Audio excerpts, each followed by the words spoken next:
কুড়িগ্রামে অব্যাহত রয়েছে ব্রহ্মপুত্র নদের ভাঙন, হুমকির মুখে দুধকুমার নদপাড়ের বাসিন্দাদের বসতভিটা ও ফসলি জমি। এ নিয়ে আরো জানাতে সরাসরি যুক্ত হচ্ছেন সহকর্মী জুয়েল রানা। জুয়েল, ভাঙন রোধে সংশ্লিষ্ট কর্তৃপক্ষ কার্যকর পদক্ষেপ নিচ্ছে কিনা? আপনি যেমনটি বলছিলেন, আপনাকে জানিয়ে রাখি, এই ১৬ নদ নদী বেষ্টিত এই কুড়িগ্রাম জেলা। এই ১৬ নদ নদীর প্রতি বছরেই কিন্তু কোনো না কোনো নদীর যে ভাঙন সেটি কিন্তু সারা বছরেই থাকে।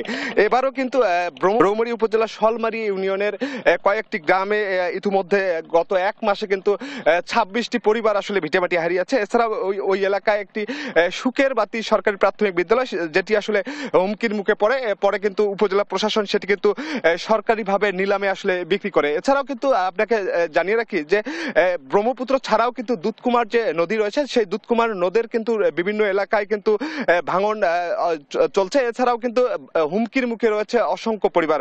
আমি এই মুহূর্তে আপনাকে যদি দেখাতে চাই, আমি এই মুহূর্তে রয়েছি কুড়িগ্রাম সদর উপজেলার যে ঘোগাদাহ ইউনিয়ন রয়েছে, সেই ঘোগাদাহ ইউনিয়নের খাড়ুয়ারপাড় নামক একটি এলাকা। আপনাকে যদি দেখাই, এখানে কিন্তু দেখতে পাচ্ছেন যে এই নদীর অববাহিকায় কিন্তু অনেক পরিবারের বসবাস এবং তারা কিন্তু হুমকির মুখে রয়েছে। তারা কিন্তু এই ভাঙন নিয়ে আতঙ্কে আসলে দিন পার করছে। যে কোনো মুহূর্তেই তাদের যে বাড়িঘর সেটি কিন্তু এই নদী গর্ভে চলে যাওয়ার আশঙ্কা করছে এখানকার মানুষজন। এছাড়াও আমি স্থানীয় যে পানি উন্নয়ন বোর্ড রয়েছে, আমি পানি উন্নয়ন বোর্ডের সঙ্গে কর্মকর্তার সঙ্গে কথা বলেছি। তারা বলছেন যে বরাদ্দ না থাকার কারণে কিন্তু তারা আসলে কাজ করতে পারছে না। তারা